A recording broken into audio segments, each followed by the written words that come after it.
Good morning. Today is 13th of April 2017 and we are going to discuss the articles of The Hindu. सबसे पहले नजर डालते हैं कौन कौन से आर्टिकल्स आज हम डिस्कस करने जा रहे हैं। पहला जो आर्टिकल है वो मोटर व्हीकल बिल से रिलेटेड है, तो इस आर्टिकल पर हम विस्तार से चर्चा करेंगे और इस बिल के पॉइंट्स भी जानेंगे। नीचे का जो आर्टिकल है, नेपाल में एक बार फिर से कॉन्स्टिट्यूशनल क्राइसिस पैदा हो गए हैं। वहां पे लोकल इलेक्शंस होने जा रहे थे, लेकिन मधेसी पार्टीज ने उसका विरोध करना स्टार्ट कर दिया, बाइकआउट कर दिया है उन लोकल इलेक्शंस को। उनका कहना है कि अभी तक उनकी एक्सपेक्टेशंस को फुलफिल नहीं किया गया है, यानी कॉन्स्टिट्यूशन में अमेंडमेंट्स नहीं लाई जा सकी हैं। तो इस आर्टिकल को हम डिस्कस करेंगे। यहां पे साइड में जो आर्टिकल है ये भी इंडिया और नेपाल के बीच में एनर्जी टाइज को लेकर है। कुछ पॉइंट्स इसमें से निकालेंगे, कुछ इंपॉर्टेंट पॉइंट्स हैं, डेटा है वो इंपॉर्टेंट नहीं है। बीच का यहाँ पे जो इंपॉर्टेंट आर्टिकल है वो अभी यूएन में एक ट्रीटी अप्रूव होने जा रही है न्यूक्लियर बैन पे। ये ट्रीटी यानी न्यूक्लियर वेपन्स को पूरे वर्ल्ड से बैन किया जाए और इसके यूज, और जो देश जो है वो थ्रेटन करते हैं दूसरे देशों को कि हम आपके खिलाफ में न्यूक्लियर वेपन्स यूज करेंगे, तो इस प्रकार के जो ट्रीटी होने जा रही है उसको लेकर ये आर्टिकल है, इंपॉर्टेंट आर्टिकल है ये भी।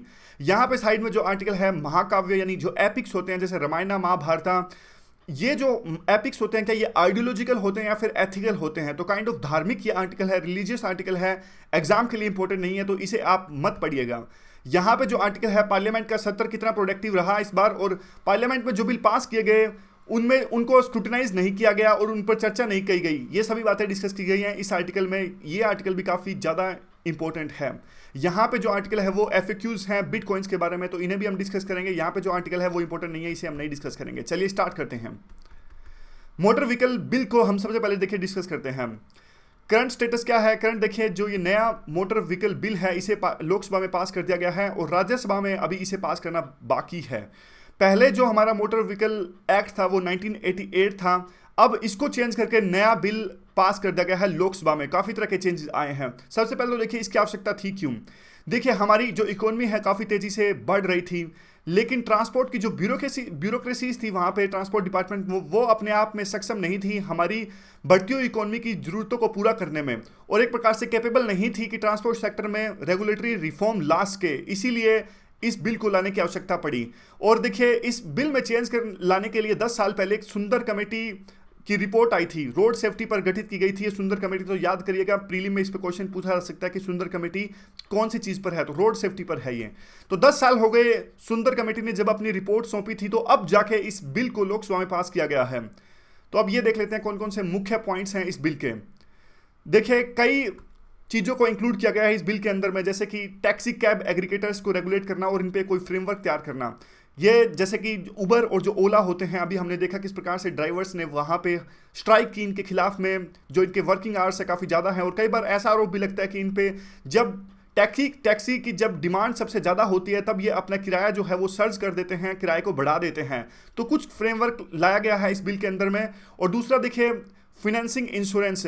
कई बार एक्सीडेंट के दौरान में जब एक्सीडेंट हो जाता है तो विक्टिम्स को इंश्योरेंस का पैसा नहीं मिल पाता। जो इंश्योरेंस कंपनीज जो हैं वो इंश्योरेंस का पैसा देने में आनाकानी करती हैं और काफ़ी लंबे सीमा गुजार देती हैं वैसे ही। तो अब एक प्रकार से गाइडलाइन दी गई है इस बिल के अंदर में कि आप एक टाइम फ्रेम दिया गया है कि इस टाइम के अंदर में आपको जो विक्टिम्स है उनका पैसा इंश्योरेंस का आपको चुकाना होगा। इस प्रकार की गाइडलाइन दी गई है इंश्योरेंस कंपनीज को। और जो फैमिलीज, देखिए कई बार क्या होता है रोड पे एक्सीडेंट हो जाता है तो कुछ ड्राइवर्स एक्सीडेंट करके भाग जाते हैं, लेकिन जो गरीब विक्टिम्स होते हैं उनको न्याय नहीं मिल पाता। तो उनको कंपनसेट करने के लिए, उन फैमिलीज को कंपनसेट करने के लिए भी गवर्नमेंट ने प्रॉपर प्रावधान किया है इस बिल के अंदर में। फिर बात आती है कि देखिए हाईवेज को और जो अर्बन रोड्स हैं उनको किस प्रकार से मॉनिटर किया जाए, या फिर वहाँ पे जो भी कानून वहाँ पे एप्लीकेबल होते हैं उनको किस प्रकार से इन्फोर्स किया जाए, उस मामले में भी एक प्रकार से स्टैंडर्ड्स प्रिस्क्राइब किए गए हैं इस बिल के अंडर में। अब जो सारी हमारी लाइसेंस प्रक्रिया है, अब तो देखिए लाइसेंस लेने के लिए जाना पड़ता है, वहाँ पे प्रॉपर हमें अपनी एप्लीकेशन अभी फिल करनी पड़ती है। अभी तो देखिए वैसे तो ये स्टेट लिस्ट के अंदर में आता है, अगली स्लाइड में हम वही डिस्कस करने वाले हैं। लेकिन अब सेंट्रल जो गवर्नमेंट है इस बिल के अंडर में पूरा सिस्टम जो है वो यूनिफाई कर देगी। एक प्रॉपर सिस्टम रहेगा कि अगर आपको लाइसेंस बनवाना है, ड्राइविंग लाइसेंस बनवाना है, तो ऑनलाइन आपको एप्लीकेशन फिल करनी पड़ेगी और काफ़ी सारी जो प्रक्रिया है वो ऑनलाइन हो जाएगी। इसके अलावा देखिए जो फाइन है, जो पेनल्टीज हैं, जैसे कि अगर कोई जो चलान करता है या फिर कोई ड्रंकन ड्राइविंग करता है, जो ज़्यादा स्पीड से जो है ड्राइव करता है, या फिर रेड लाइट जंप करता है, इन तमाम चीज़ों के लिए जो फाइन है वो बढ़ा दिया गया है। और एक जो गुड स्मार्टियंस यानी जो दयालु लोग होते हैं, जो एक्सीडेंट जब देखिए जब सड़क पे एक्सीडेंट होता है तो कुछ लोग सहायता के लिए आगे आते हैं, लेकिन काफ़ी बार कंसर्न्स ये होते हैं कि जो लोग सहायता करते हैं एक्सीडेंट विक्टिम्स की, उनको हरास किया जाता है, ना सिर्फ पुलिस के द्वारा बल्कि डॉक्टर्स के द्वारा भी। तो इस प्रकार से उनके जो गुड स्मार्टियंस जो सहायता के लिए आगे आते हैं उनकी हरासमेंट ना हो, इस मामले में भी प्रॉपर गाइडलाइंस लाई गई हैं इस बिल के अंतर्गत में, जिसकी काफ़ी ज़रूरत थी। और एनालिसिस क्या कहता है इस बिल का? देखिए, एक पॉइंट तो ये है कि पहले जो ये सारे कानून थे स्टेट गवर्नमेंट्स के कानून थे, यानी कितना फाइन लगेगा या फिर आप मान लीजिए लाइसेंस कैसे बनेगा, इन सभी चीज़ों पे जो कानून बना रखे थे वो स्टेट गवर्नमेंट ने बना रखे थे। वैसे ये जो रोड ट्रांसपोर्ट का जो ये मामला है ये आता है कंटेंट लिस्ट में, यानी सेंट्रल गवर्नमेंट और स्टेट गवर्नमेंट दोनों इस पर कानून बना सकती है, लेकिन बनाए हुए थे स्टेट गवर्नमेंट ने। लेकिन अब सेंट्रल गवर्नमेंट भी कानून बना सकती है, तो वो कानून बनाने जा रही है। तो एक तो मसला ये है कि सेंट्रल गवर्नमेंट की ज्यूरिडिक्शन अब ज़्यादा हो जाएगी और स्टेट ने कंसर्न्स जाहिर किए हैं इस बात पे। तो आर्टिकल नंबर 254 ये कहता है कि कंटेंट लिस्ट में दोनों स्टेट गवर्नमेंट और सेंट्रल गवर्नमेंट कानून बना सकते हैं, लेकिन जब दोनों कानून बना देंगे तो पार्लियामेंट द्वारा जब बनाए हुए जो कानून है वो प्रिवेल होंगे, उनकी ज़्यादा चलेगी, वो मान्य होंगे। और फिर आर्टिकल कहता है कि देखिए ऐसा नहीं है कि लॉन्ग कंसल्टेशन एक्सरसाइज के बाद ये बिल है वो ड्राफ्ट किया गया है, सिलेक्ट कमेटी के पास में गया था, उन्होंने अपनी राय दी, और तो जो कंसर्न्स जाहिर किए गए हैं स्टेट्स के द्वारा में वो एक प्रकार से अनुचित हैं। और एक जो पॉइंट ये है कि देखिए आपने फाइन तो बढ़ा दिया, लेकिन एक टेंडेंसी तो आपने भी देखी होगी, जितना ज़्यादा फाइन होता है, मान लीजिए अब देखिए कोई बिना हेलमेट के यात्रा कर रहा है, अगर जो है सरकार फाइन कर देती है 15,000 20,000, तो देखिए फाइन एक लेवल के बाद में जब ज़्यादा हो जाता है ना तो उसे इंप्लीमेंट करना काफ़ी मुश्किल हो जाता है। तो फाइन को इतना रखना चाहिए कि जो लोग एक प्रकार से कानून की धज्जियां उठा रहे हैं वो अपना फाइन जो है वो दे पाने में सक्षम भी हों। अब 15-20 हज़ार का अगर आप फाइन लगाओगे एग्जाम्पल के तौर पे, तो कोई फाइन देगा ही नहीं, बस फिर वो रिश्वतखोरी चलेगी, पुलिस वाले कहेंगे ठीक है आप 15-20 हज़ार नहीं दे सकते तो 2,000 रिश्वत दे दीजिए, फिर उस तरह की चीज़ें करप्शन होने लगता है। तो इस बात पर भी ध्यान देना आवश्यक है कि एक बैलेंस होना चाहिए, फाइन इतना होना चाहिए कि वो देश के वे फॉरवर्ड में क्या चीज़ें आती हैं। देखिए आप कितना ही बढ़िया बिल लेके आओ, जब तक आप पुलिस को और ट्रैफिक जो वहाँ पे इन्फोर्सिंग अथॉरिटीज़ हैं उनको एक प्रकार से अकाउंटेबल नहीं बनाओगे, पुलिस को प्रोफेशनल नहीं बनाओगे, तो जो आज के टाइम में एक्सीडेंट्स में जो ये मौतें होती हैं, अभी 2015 में इसका आंकड़ा था 1,46,133, इनको कम नहीं किया जा सकता। तो इसलिए पुलिस को प्रोफेशनल और अकाउंटेबल सबसे पहले बनाने की आवश्यकता है। स्टेट गवर्नमेंट्स को चाहिए कि वो जो भी स्टैंडर्ड्स प्रिस्क्राइब किए गए हैं इस बिल के अंतर्गत में उनको इंप्लीमेंट करने के लिए अपना एडमिनिस्ट्रेटिव रिफॉर्म्स लेके आएँ और इंफ्रास्ट्रक्चर तैयार करें। एग्जाम्पल के तौर पर जैसे लर्निंग लाइसेंस बनवाना है या फिर जो एड्रेस चेंज करवाना है, ये सभी तरह की जो एप्लीकेशंस है उनको ऑनलाइन एक प्रकार से रेगुलेट किया जाना चाहिए और ऑनलाइन सर्विस होनी चाहिए इस तरह की। और लास्ट में बात आती है कि देखिए करप्शन अगर आपको सही में कम करना है, एलिमिनेट करना है, तो जितनी भी एप्लीकेशंस हैं ट्रांसपोर्ट डिपार्टमेंट की वो ऑनलाइन ही एक प्रकार से वो सर्व होनी चाहिए। यह लास्ट पॉइंट कहता है। अगले आर्टिकल की तरफ चलते हैं जो कि है हमारा इंडिया और नेपाल के बीच का। मतलब पहले वाला आर्टिकल तो सिर्फ नेपाल के अंदर में जो कॉन्स्टिट्यूशनल क्राइसिस हैं उसके बारे में है, और अगला आर्टिकल जो है वो इंडिया और नेपाल के बीच में एनर्जी टाइज को किस प्रकार से बढ़ाया जा सकता है उस बारे में है। सबसे पहले देखिए हम बेसिक्स जानेंगे, बैकग्राउंड जानेंगे कि आखिरकार नेपाल में चल क्या रहा है। काफ़ी दिन हो गए इस बारे में आर्टिकल आया नहीं, तो आप भूल गए होंगे, थोड़ा रिवाइज आपको करवा देता हूँ। देखिए नेपाल ने काफ़ी लंबे अंतराल के बाद में 9 साल के अंतराल के बाद में अपना कॉन्स्टिट्यूशन यानी अपना संविधान है वो बनाया।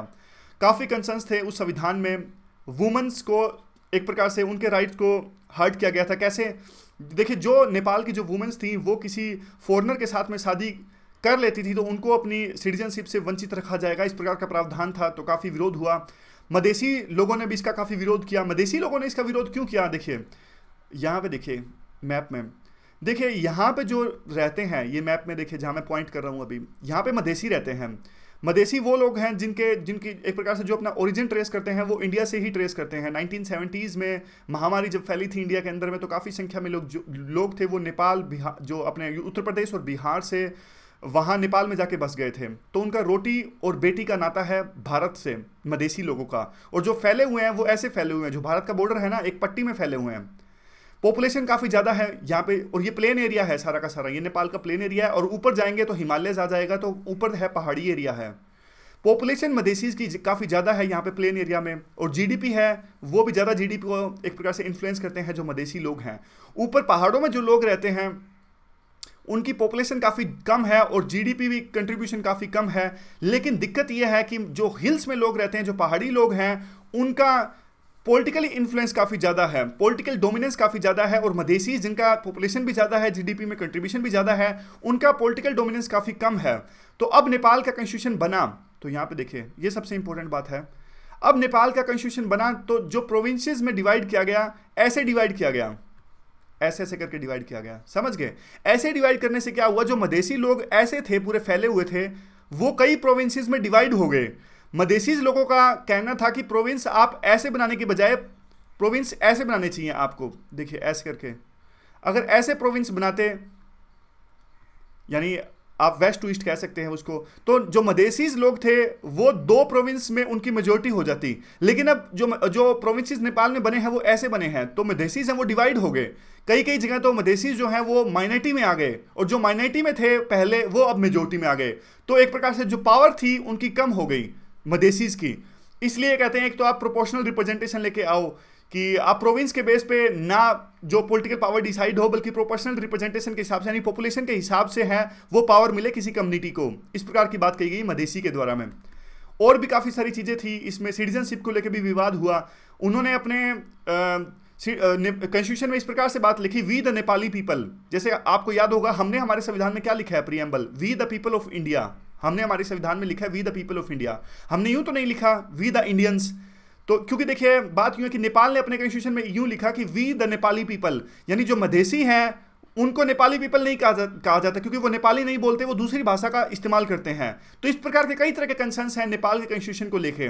तो मधेसीज ने इसके खिलाफ में विरोध करना एक प्रकार से स्टार्ट किया, और वहां पे एक प्रकार से विरोध करना जब उन्होंने स्टार्ट किया तो इकोनॉमिक ब्लॉकेड हो गया। वहां पे जो ट्रक्स जा रहे थे इंडिया से नेपाल के अंदर में, वो उन्होंने जाना बंद कर दिया, क्योंकि उनको अपनी सिक्योरिटी का खतरा पैदा हो गया। नेपाल ने इंडिया पर आरोप लगाया कि जो इंडिया ने है वो जानबूझ के अनऑफिशियली ब्लॉकेड लगा रखा है नेपाल के ऊपर में, क्योंकि इंडिया संतुष्ट नहीं है नेपाल के कॉन्स्टिट्यूशन ने। इस प्रकार का आरोप लगाया नेपाल ने इंडिया के ऊपर में। इंडिया ने यह कहा कि देखिए हमने किसी भी तरह का ब्लॉकेड नहीं लगाया है, जो ट्रक ओनर्स हैं वो खुद ही नहीं जाना चाहते, क्योंकि आपके वहां पे तो देखिए टेंशन है, मधेसी लोग हैं वहां पे विरोध कर रहे हैं, वो उन्होंने सड़क जाम कर रखी है, तो कौन सा ट्रक ओनर जो है वो जाना चाहेगा इंडिया से नेपाल के अंदर में। तो कहने की बात यह कि रिलेशंस में काफी तलखी आ गई इंडिया और नेपाल के बीच में। नेपाल फिर क्या गया, नेपाल चाइना के पास में गया और फ्यूल के लिए एग्रीमेंट करके आए चाइना के साथ में। तो लेकिन बात यह कि देखिए जो टेरेन है नेपाल और चाइना के बीच का, जो टेरेन है काफ़ी डिफिकल्ट टेरेन है। तो चाइना एक लेवल के बाद में नेपाल को, अभी वहाँ पे इंफ्रास्ट्रक्चर तैयार नहीं है, तो जो फ्यूल है वो एक्सपोर्ट नहीं कर सकता चाइना नेपाल को। हार के दोबारा से नेपाल को इंडिया के पास ही आना पड़ा। वहाँ पे सत्ता चेंज हुई, पहले केपीएस ओली वहाँ के प्रधानमंत्री थे, बाद में अब ये थे प्रचंडा हैं वो प्रधानमंत्री बने, और उन्होंने प्रधानमंत्री बनने के बाद कहा कि जो ये हैं वो मधेसीज और बाकी जो कम्युनिटीज़ हैं, थारू कम्युनिटीज़ हैं, उनके कंसर्न्स को एड्रेस करेंगी। तो अब क्या हुआ, देखिए फिलहाल जो नेपाल में सत्ता है CPN MNC, यानी communist party of Nepal Maoist centre, इसके चेयरमैन है पुष्प कमल दहल प्रचंडा, और ये अभी सत्ता में है। नेपाली कांग्रेस के साथ इनका गठबंधन है। इन्होंने प्रॉमिस किया था कि वो मधेसीज की डिमांड्स को एकोमोडेट करेंगे और एक रीजनेबल कंसेंसस लेके आएंगे। उन्होंने यह भी कहा था कि साफ तौर पे कि एक वो फेडरल कमीशन का गठन करेंगे जो कि फेडरल बाउंड्रीज को रीड्रा करेगा। हमने डिस्कस किया कैसे रीड्रा करेगा। अभी बाउंड्रीज कैसे हैं, दोबारा से बताता हूं, एक सेकंड। अभी जो बाउंड्रीज हैं ऐसे हैं, एक सेकंड, और बाउंड्रीज मधेसी चाहते कैसे हैं, ऐसे चाहते हैं, ताकि जो मधेसीज हैं वो मेजोरिटी में रहे कम से कम 2-3 प्रोविंसेस में। अब देखिए और भी इन्होंने कहा कि प्रचंडा ने कहा कि लोकल लैंग्वेज है उनको भी नेशनल लैंग्वेज का दर्जा मिलेगा और उनकी लोकल लैंग्वेज को प्रमोट किया जाएगा जो मधेसी लैंग्वेज इस्तेमाल करते हैं, मधेसी लोग जो लैंग्वेज इस्तेमाल करते हैं। और बाद में देखिए कई तरह की ये अमेंडमेंट भी लेके आए जो प्रचंडा थे, लेकिन उन अमेंडमेंट्स को रिजेक्ट कर दिया मधेसीज ने एक बार दोबारा से, और लोकल जो इलेक्शंस होने वाले थे नेपाल के अंदर में उसको बायोकॉट कर दिया मधेसीज ने। अब बात यह आती है कि देखिए 9 साल हो गए इस पूरे, जब कॉन्स्टिट्यूट असेंबली का गठन किया गया था नेपाल के अंदर में कॉन्स्टिट्यूशन बनाने के लिए और नेपाल का ट्रांजिशन किया जा सके मोनार्की से रिपब्लिक गवर्नमेंट के अंदर में, लेकिन अभी तक कॉन्स्टिट्यूशन है वो ढंग से बनाया नहीं जा सका है। बना तो दिया है लेकिन अभी भी कंसेंसस नहीं इस्टेब्लिश की जा सकी है। अभी भी पार्टी जो है वो इसका विरोध कर रही हैं और स्थिति ऐसी हो गई है। देखिए जो हिल में लोग रहते हैं, यानी पहाड़ों में जो लोग रहते हैं, उनका एक प्रकार से जिंगोइज्म वहां पे आ गया है, उग्र राष्ट्रवाद, यानी एक प्रकार से वो इंडिया से सही प्रैक्टिकली बताऊं तो इंडिया के खिलाफ में काफी ज्यादा हेट्रेड उन्होंने इनकलकेट कर ली है।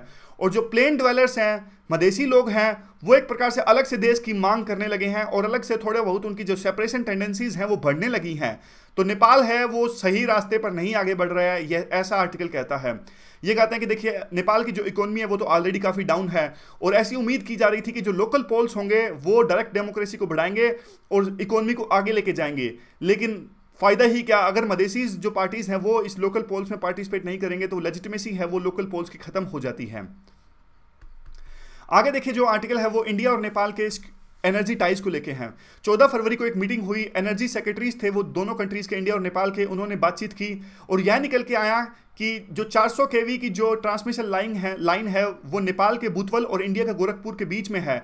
इसके बारे में एक डिटेल्ड रिपोर्ट आई थी, डिटेल्ड प्रोजेक्ट रिपोर्ट आई थी और इस मीटिंग में जो कि 14 फरवरी को आई थी, इस रिपोर्ट को इंडोर्स करने का काम किया गया।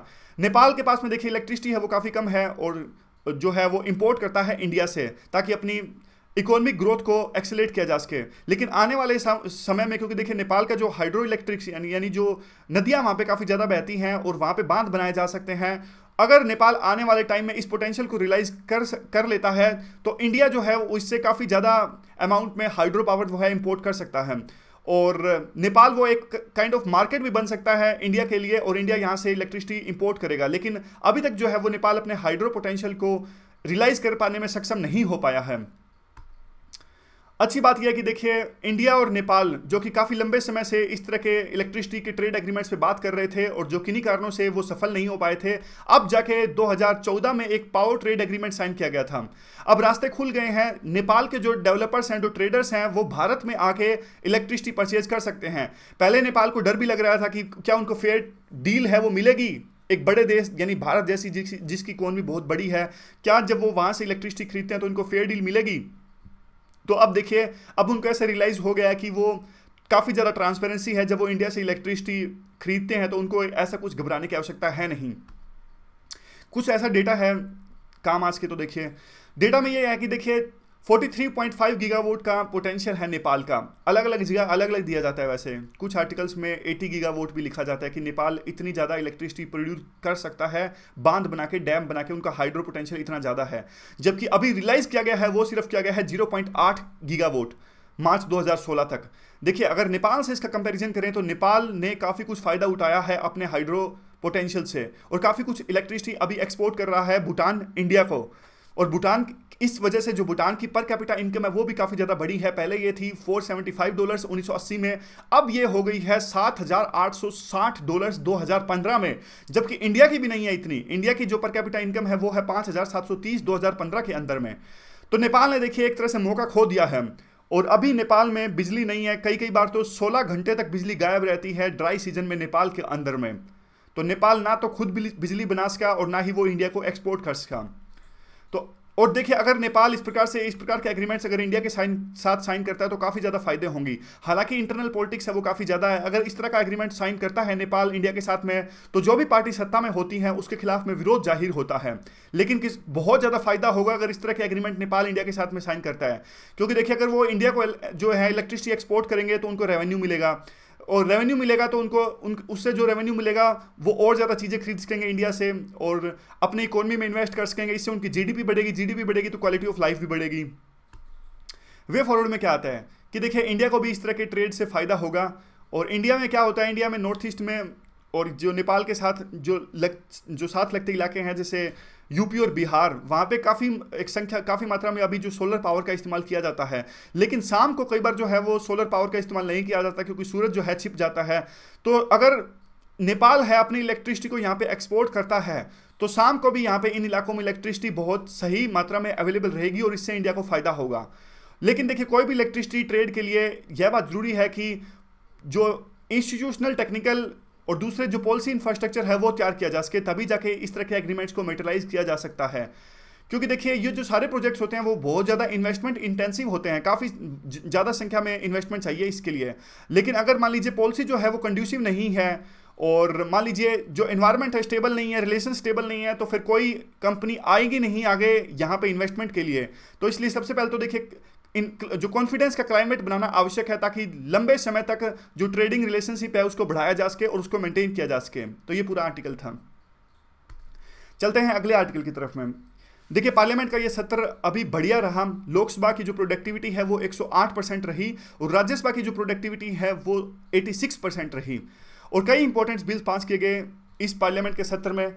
और लेकिन पार्लियामेंट देखिए कई सारे बिल्स को स्क्रूटिनाइज नहीं कर पाई और ये डेमोक्रेसी के लिए अच्छी चीज़ नहीं है। 20 बिल्स इंट्रोड्यूस हुए इस सेशन के अंदर में, लेकिन वो स्टैंडिंग कमेटीज़ को रेफर नहीं किए गए हैं। देखिए मैं आपको बताता हूँ, थोड़ा बेसिक्स बताता हूँ। सब बिल कैसे पास होता है। देखिए सबसे पहले बिल को इंट्रोड्यूस किया जाता है पार्लियामेंट के अंदर में, चाहे वो लोकसभा हो या राज्यसभा हो। तो उस समय तो देखिए बिल के सिर्फ प्रिंसिपल्स पर चर्चा होती है, ऐसा कुछ डिटेल्स में डिस्कशन नहीं होती, और गजट में वो नोटिफाई हो जाता है। और सेकंड स्टेप ये होता है कि सेकंड रीडिंग ये होती है कि मर्जी है या तो जो स्पीकर हैं वो बिल को स्टैंडिंग कमेटी के पास में भेज सकते हैं, या फिर जॉइंट कमेटी, यानी दोनों पार्लियामेंट के दोनों हाउसेस के मेंबर्स होते हैं जॉइंट कमेटी में, वहाँ पे भेज सकती है, या फिर जनता के लिए भी ओपन किया जा सकता है उस बिल को, या फिर मर्जी है। मतलब ये तीनों स्टेप्स जो है वो स्पीकर की सहमति से उठाए जा सकते हैं, नहीं तो ना भी उठाए जा सकते हैं। यानी ऐसी कोई बाध्यता नहीं है कि पार्लियामेंट का कोई जो हाउस है वो निश्चित रूप से सेकेंड स्टेज में जो बिल हैं वो स्टैंडिंग कमेटी जॉइंट या फिर जॉइंट कमेटी को रेफर करेंगे। या फिर उसके बाद में आता है थर्ड रीडिंग। थर्ड रीडिंग में, सेकंड रीडिंग में देखिए हर एक क्लास पे विस्तार से अगर वो भेजा जाता है स्टैंडिंग कमेटी, तो विस्तार से हर एक क्लास को डिस्कस किया जाता है और उसमें अमेंडमेंट्स लाई जाती हैं। और थर्ड रीडिंग में तो यूं होता है कि सिर्फ बिल पे चर्चा होगी। जैसे अब जीएसटी पे क्या होता है, बिल पे चर्चा होगी पूरी, या तो उसे पास किया जाएगा या फिर नहीं किया जाएगा, कोई भी चेंज नहीं लाया जाएगा, कोई पर्टिकुलर क्लास पे चर्चा नहीं होगी। बाद में ये तीनों स्टेप्स दूसरे हाउस में भी उठाए जा सकते हैं। तो ये ऐसे बिल पास किया जाता है, फिर बाद में राष्ट्रपति को सहमति मिलती है। ये एक ऑर्डिनरी बिल की बात है। बाद में देखिए मनी बिल को राज्यसभा में नहीं पास होना होता, वो सारी डिटेल्स अलग हैं। अब बात यह है कि देखिए इस आर्टिकल का मुद्दा यह है कि 20 बिल्स जो पेश हुए उनको स्टैंडिंग कमेटी की तरफ रेफर नहीं किया गया, यानी उन बिल्स पे उनके हर एक क्लासेस पे विस्तार पे चर्चा नहीं होगी और अमेंडमेंट्स नहीं लाई जा सकेंगे। अब देखिए बात कहते हैं कि सिर्फ एक बिल की बात कहते हैं, national commission for backward class, इनको कॉन्स्टिट्यूशनल एक प्रकार से बॉडी का दर्जा दिया जाना है। सिर्फ इसी बिल को लोकसभा में पास कर दिया गया और राज्यसभा के अंदर में इसे सिलेक्ट कमेटी के पास में भेजा गया है। सिर्फ एक ये बिल है। थोड़ा डेटा है, ये कहते हैं कि देखिए पिछले 3 सालों में 29% बिल्स को सिर्फ पार्लियामेंट्री कमेटी के पास में भेजा गया है, जबकि 14वीं और 15वीं अगर लोकसभा की बात की है तो यहाँ पे 60% बिल 14वीं में और 15वीं लोकसभा में 71% बिल्स को जो पार्लियामेंट्री कमेटीज के पास में भेजा गया था। और इवन जो मेंटल हेल्थ केयर बिल या फिर जो मोटर व्हीकल बिल है, ये यहाँ पे तो अभी जो क्लासेज हैं, काफ़ी सारे ऐसी क्लासेज हैं जो स्टैंडिंग कमेटीज ने चेंजेस लाए हैं इस बिल के अंदर में। तो यही चीज़ दर्शाती है कि कितनी ज़्यादा इंपॉर्टेंस है अगर कोई बिल को स्टैंडिंग कमेटीज के पास में भेजा जाता है तो। क्योंकि देखिए अभी जो पॉइंट्स हैं मेंटल हेल्थ केयर बिल के और मोटर व्हीकल बिल के, ज़्यादातर पॉइंट्स जो हैं वो स्टैंडिंग कमेटीज ने दिए हैं। अब देखिए कुछ प्रोब्लेमेटिक बिल्स हैं, यानी ऐसे जो बिल्स भी अभी इस पेश किए गए हैं इस पार्लियामेंट सत्र में जिनमें प्रॉब्लम्स हो सकती है इनको पास करवाने में। जैसे एक जो बिल है वो स्पेसिफाइड बैंक नोट्स का बिल है। देखिए ये बिल नोटबंदी के बाद में आया था, जिसमें 2 तरह के कानून लाए गए थे, यानी एक तो आरबीआई अभी लायबल नहीं है पुराने नोट्स वो ले, और दूसरा ये बात थी कि 10 से ज़्यादा नोट्स अभी किसके पास में होंगे तो उस पर एक प्रॉपर फाइन और सज़ा का प्रावधान है। तो ये कहते हैं कि देखिए दोनों पॉइंट्स अपने आप में कॉन्स्टिट्यूशन के एसेंस के खिलाफ में हैं। पहला जो पॉइंट है वो ये है कि देखिए पहले सरकार ने यूँ कहा था, जब नोटबंदी इंप्लीमेंट करी तो सरकार ने कहा था कि 31 मार्च तक तो यानी 30 मार्च तक जो बैंक्स हैं, जनरल बैंक्स जो हैं जैसे एसबीआई, एचडीएफसी, वो जनता से पैसा लेगी, या तो उनको एक्सचेंज करेंगे या फिर जनता वहाँ पे पैसा जमा करा सकते हैं जो अपने पुराने नोट्स हैं। और बाद में सरकार ने कहा था कि 1 जनवरी से 31 मार्च तक आरबीआई में जाके एक एफिडेविट देके आप अपने पुराने करेंसी को चेंज करवा सकते हो। लेकिन बाद में सरकार एक ऑर्डिनेंस लेके आई और सरकार ने नए ऑर्डिनेंस में कहा कि 1 जनवरी से 31 मार्च की जो लिमिट है जिसमें जनता आरबीआई में जाके अपना पैसा जमा करवा सकती है, वो सिर्फ एनआरआई के लिए है, वो आम जनता के लिए नहीं है। तो एक प्रकार से आर्टिकल कहता है कि देखिए ये तो साफ साफ article number 300A of constitution का उल्लंघन हो गया। ये है कि आप एक प्रकार से किसी से भी उसकी प्रॉपर्टी को जब्त नहीं कर सकते बिना कंपनसेशन दिए। तो एक प्रकार से ये ऑर्डिनेंस लाना जिसमें सरकार ने बाद में कहा कि 1 जनवरी से 31 मार्च की डेडलाइन, तो वो तो सिर्फ एनआरआई के लिए है, वो तो साफ साफ आप जनता से उसकी प्रॉपर्टी को जब्त कर रहे हो बिना कंपनसेशन दिए। दूसरी ये बात कहते हैं कि 10 से ज़्यादा कोई बंदा पुराने नोट्स नहीं रख सकता, वो भी एक फंडामेंटल राइट्स का उल्लंघन है। और कौन कौन से बिल्स पर विवाद है, कौन कौन से जो बिल्स हैं वो कॉन्स्टिट्यूशनल की वैल्यूज़ के खिलाफ में है, ये बात करते हैं फिनेंशियल बिल की। फिनेंशियल बिल में क्या हुआ, देखिए सेंट्रल गवर्नमेंट ने अभी इसमें चेंज लाके काफ़ी तरह के चेंज लाए, मनी बिल के तौर पे इसे पास किया गया। और इसमें कहा गया कि अब सेंट्रल गवर्नमेंट के पास में ज़्यादा पावर्स आ गई कि वो जो क्वेसी जुडिशियल बॉडीज़ जैसे कि ट्रिब्यूनल जो बॉडीज़ होती हैं, एपिलेट जो ट्रिब्यूनल्स होती हैं ट्राई के ऊपर, या फिर जो कंपनी जो बिल हेड उसके ऊपर भी जो एपिलेट ट्रिब्यूनल्स हैं, इनकम टैक्स के ऊपर में भी एपिलेट ट्रिब्यूनल्स हैं, उनमें जो अपॉइंटमेंट उनके जो चेयरपर्सन है उनकी मेंबर्स हैं, उनकी अपॉइंटमेंट रिमूवल को लेके सेंट्रल गवर्नमेंट है वो अब गाइडलाइंस बना सकता है, या फिर जो इनकी जुरिडिक्शन है सेंट्रल गवर्नमेंट की वो ज़्यादा बढ़ गई है। यानी क्वैसी जुडिशियल जो बॉडीज़ है उनके मेंबर्स को अपॉइंट करने में, उनको रिमूव करने में सेंट्रल गवर्नमेंट की जो पावर से काफ़ी ज़्यादा बढ़ गई है, जो संविधान के बेसिक फीचर्स के खिलाफ है। कैसे? क्योंकि देखिए ये जो बॉडीज़ होती है ना, इसमें मिक्स मेंबर्स होते हैं, जुडिशियल मेंबर्स भी होते हैं, एग्जीक्यूटिव मेंबर्स भी होते हैं, और सिविल कोर्ट्स की इनके पास में पावर्स होती हैं, जो एपिलेट ट्रिब्यूनल्स होते हैं, सिविल कोर्ट की इनके पास में पावर्स होती हैं। तो काइंड ऑफ ये थोड़ी बहुत जुडिशरी के भी एलिमेंट्स इनके अंदर में होते हैं।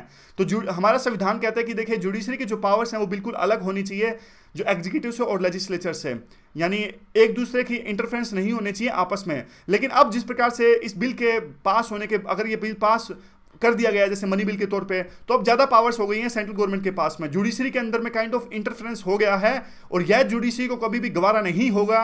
और उम्मीद यह की जा रही है कि जैसे ये बिल जाएगा सुप्रीम कोर्ट के पास में तो सुप्रीम कोर्ट फाड़ के फेंक देगी इसको।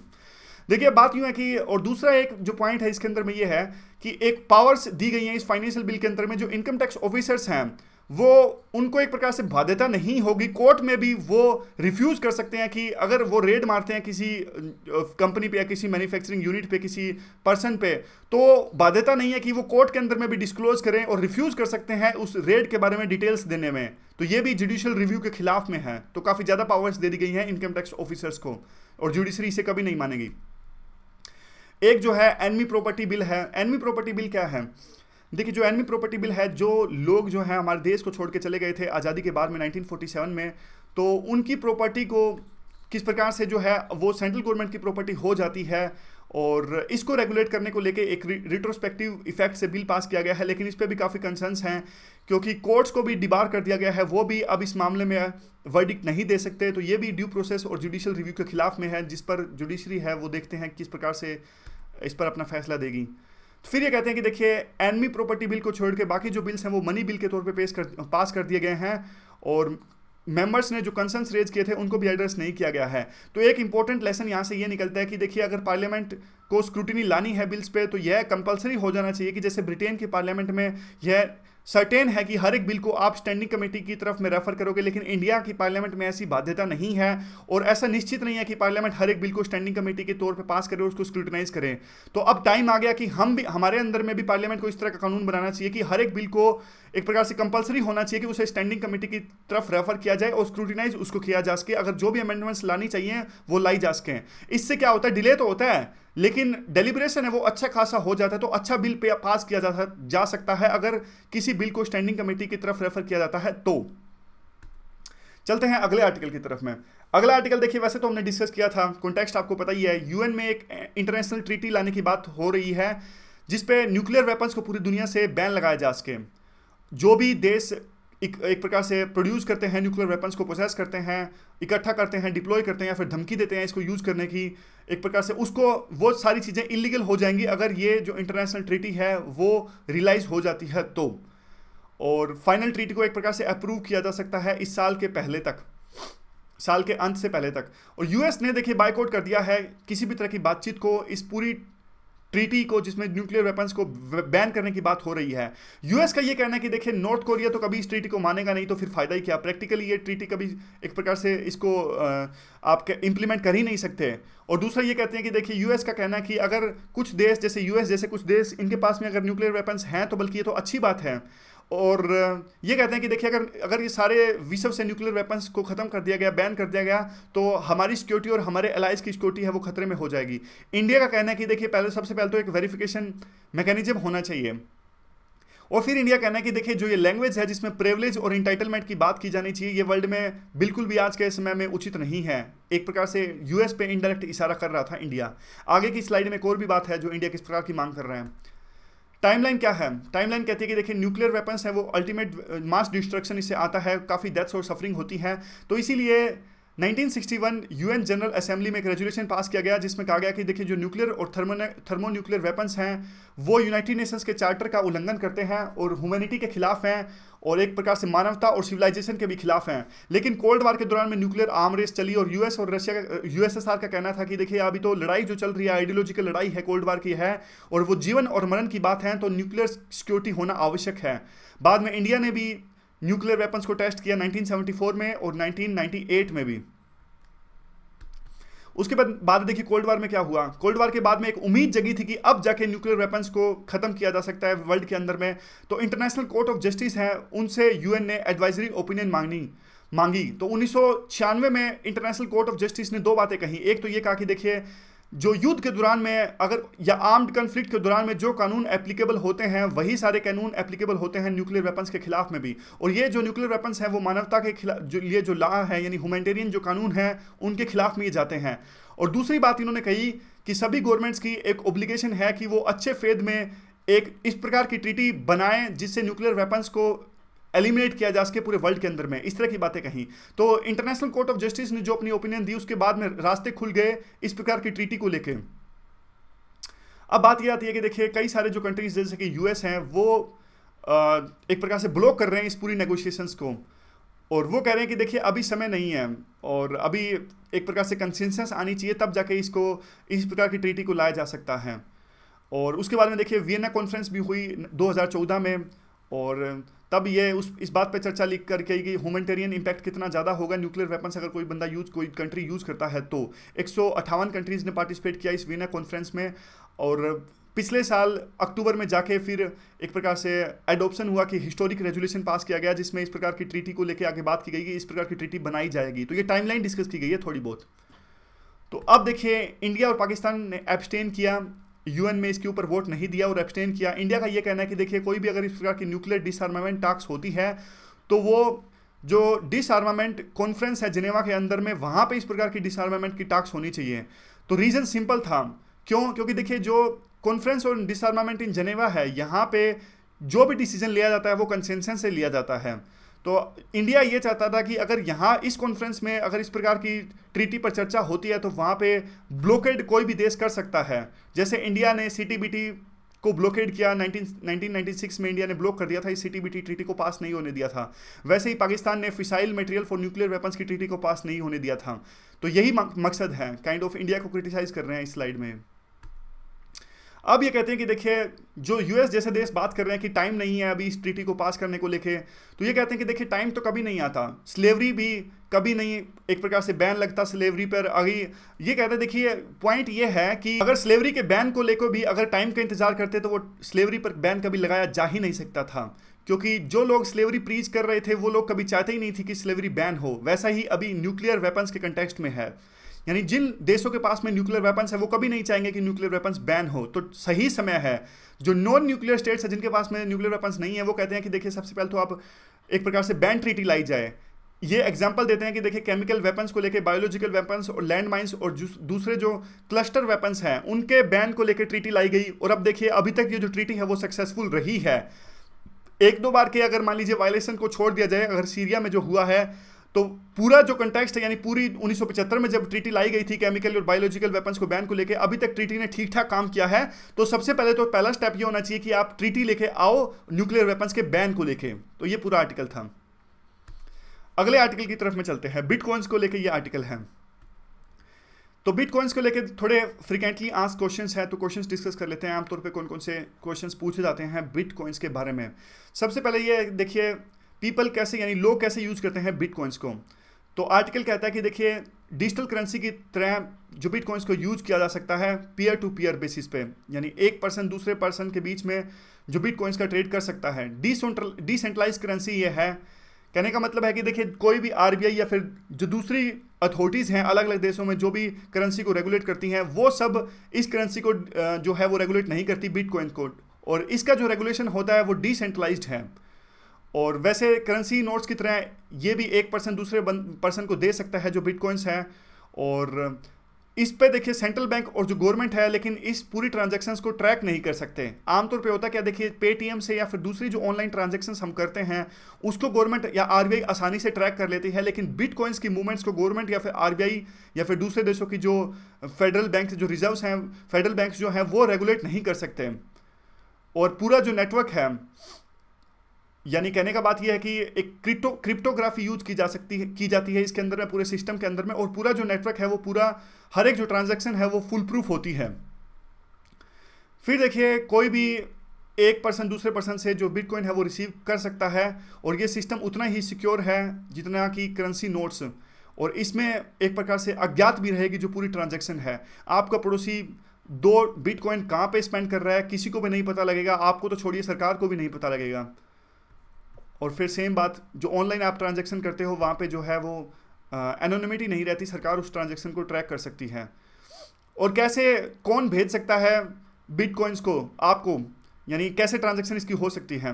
देखिए आप बिटकॉइंस को डिजिटली भेज सकते हैं किसी भी पर्सन को, बस आपको एक प्रकार से बिटकॉइन का एड्रेस पता होना चाहिए। देखिए जब भी आप बिटकॉइन से डील करते हो ना, आपको एक डिजिटल वॉलेट का होना आवश्यक है। जब तक आपके पास में डिजिटल वॉलेट नहीं होगा तब तक आप बिटकॉइन से डील नहीं कर सकते। जब आपका डिजिटल वॉलेट आपके पास में होगा तो आपका एक एड्रेस होगा, और इसमें कुछ भी नहीं होगा, ना तो आईपी एड्रेस शामिल होगा और ना ही कुछ होगा, इसीलिए तो ट्रैक नहीं किया जा सकता। क्योंकि देखिए आपके डिजिटल वॉलेट का अगर आईपी एड्रेस ही सरकार को नहीं पता होगा या फिर किसी दूसरी इन्फोर्सिंग अथॉरिटी को नहीं पता होगा तो आपके जो बिटकॉइंस की ट्रांजैक्शंस है उसको कोई भी ट्रैक नहीं कर सकता। और आपके पास में मल्टीपल एड्रेस भी हो सकते हैं, हर एक पर्पज़ के लिए अलग अलग। मान लिया आपके डिजिटल वॉलेट के अंदर में अलग अलग एड्रेस भी हो सकते हैं, पर्सनल के लिए अलग, बिजनेस के लिए अलग, और दूसरी चीज़ों के लिए अलग। और जैसे ही किसी को मिलते हैं ये बिटकॉइंस वो मिनट्स में उसको यूज कर सकता है। ये तो बेसिक्स बातें हैं, कोई ज़्यादा इंपॉर्टेंट बातें हैं नहीं। आगे देखिए कहाँ से मिलते हैं, कैसे पाए जाते हैं, कहाँ से आप खरीद सकते हैं बिटकॉइंस। देखिए सिंपल सी बात बताता हूँ मैं, बिटकॉइंस आप कई जगह से ले सकते हो। एक तो एक सॉफ्टवेयर की सहायता से आप बिटकॉइंस को माइन कर सकते हो। यहाँ जी हाँ, माइनिंग में क्या होता है, आपको देखिए कुछ एल्गोरिथम्स को सोल्व करना है, लेकिन आप उन एल्गोरिथम्स को सोल्व नहीं करते, वो सॉफ्टवेयर उन एल्गोरिथम्स को सोल्व करता है। अगर आप उन एल्गोरिथम्स को सोल्व कर लोगे तो आपको अपने आप बिटकॉइन मिल जाएगा। तो अब देखिए आपके माइंड में कई तरह के क्वेश्चंस आएंगे। ऐसे तो देखिए कोई भी कर लेगा, कोई भी अपने सॉफ्टवेयर की सहायता से बिट माइनिंग कर लेगा, लेकिन देखिए कई तरह की कंडीशंस हैं यहाँ पे, जिसका जितना ज़्यादा हार्डवेयर स्ट्रॉन्ग होगा उतने ज़्यादा बिटकॉइंस हैं वो माइन कर सकता है। यानी हम हमारे जो नॉर्मल कंप्यूटर या नॉर्मल लैपटॉप से अगर हम माइनिंग करने लगेंगे बिटकॉइंस की तो उसमें काफ़ी खर्चा आ जाएगा। पूरा दिन 24 घंटे अगर आपका लैपटॉप ऑन रहेगा, बिजली की खपत होगी, इंटरनेट का खर्चा आएगा, तब आप बहुत कम संख्या में बिटकॉइंस हैं उसको एक प्रकार से बना सकते हो। यानी 24 घंटे लैपटॉप ऑन रख के अगर आप मान लीजिए 0.0001 कुछ बिटकॉइंस बनाओगे, 120 रुपये के बिटकॉइंस बनाओगे तो फ़ायदा ही क्या ना फिर। तो इस प्रकार से उसके लिए आपको बहुत सारे कंप्यूटर्स लगाने पड़ेंगे, हार्डवेयर से वो काफ़ी स्ट्रॉन्ग होना चाहिए, तब जाके वो एल्गोरिथम सोल्व होगा और बिटकॉइंस की माइनिंग आप कर सकते हो। अब एक क्वेश्चन आपके मन में ये भी आया होगा कि ऐसे क्या लिमिट तो होगी ना कोई बहुत ज़्यादा, ऐसा नहीं होगा कि आप जब मर्जी चाहे बिटकॉइंस जितने ज़्यादा मर्जी, जैसे आप करेंसी छाप सकते हो उतने ज़्यादा बिटकॉइंस आप माइन कर सकते हो, ऐसा नहीं है। एक लिमिट रखी है। जब ये संतोषी नुकोमाहा जो ये थे जिन्होंने बिटकॉइंस का कंसेप्ट लाया था तो उन्होंने एक लिमिट रखी कि 21 मिलियन बिटकॉइंस तक आ सकते हैं। उसके बाद में जो ये बिटकॉइंस है वो नहीं छापे जा सकते, उनको नहीं माइन किया जा सकता। तो फिर आपके मन में ये आया होगा कि देखिए अगर 21 मिलियन की लिमिट आ गई तो उसके बाद में तो ट्रेड किया नहीं जा सकता बिटकॉइंस में, तो एक तो लिमिट आ गई। उसके बाद में ट्रेड होगा, जैसे देखिए रुपये के बाद में ट्रेड किया जा सकता है पैसों में, तो वैसे ही 21 मिलियन के बाद में जो ट्रेड होगा वो होगा संतोषी में। जैसा रुपये का जो छोटा एलिमेंट होता है वो पैसा होता है, वैसे ही एक बिटकॉइन का जो छोटा एलिमेंट है जिसको डिवाइड किया जा सकता है बिटकॉइंस में, वो किया जा सकता है संतोषी में। तो 21 मिलियन की जब लिमिट है, जब 21 मिलियन तक के जो बिटकॉइंस हैं उनको माइन कर लिया जाएगा तो फिर जो ट्रेड होगा वो होगा संतोषी में। समझ गए? होगा हालांकि बिटकॉइंस में, लेकिन बिटकॉइंस की जो वैल्यू है वो काफ़ी ज़्यादा बढ़ जाएगी। जैसे एग्जाम्पल के तौर पर मैं आपको बताता हूँ, देखिए यहाँ पे देखिए अभी जो वैल्यू है बिटकॉइंस की वो काफ़ी ज़्यादा है। एक सेकेंड स्लाइड देख लेता हूँ कहाँ, हाँ ये रहा। देखिए अभी जो बिटकॉइन की जो वैल्यू है वो काफ़ी ज़्यादा है और $1200 है, और उम्मीद ये है कि 2030 तक जो वैल्यू है वो $5 लाख तक हो जाएगी। तो देखिए एक बिटकॉइन की इतनी ज़्यादा वैल्यू, तो आप सोच के देखिए कैसे डील होएगा, यानी बहुत ज़्यादा वैल्यू हो जाएगी। इसे तो इतनी वैल्यू के जब बिटकॉइन होंगे तब तो इसे सिर्फ इन्वेस्टमेंट के लिए यूज किया जा सकेगा, नहीं तो एक बिटकॉइन में तो आप पूरा प्रॉपर्टी क्या तक कितनी चीज़ें खरीद लोगे। और 2009 में लास्ट में ये कहते हैं कि देखिए जिसने $27 के बिटकॉइन खरीदे थे, तो आज कितनी ज़्यादा वैल्यू उसकी हो गई है। तो बस कहने का मतलब यही है कि बिटकॉइंस के बारे में थोड़े बहुत आपके जो कंसर्न्स हैं वो एड्रेस किए गए हैं। तो आज के डिस्कशन में बस इतना ही। Thank you very much for discussion.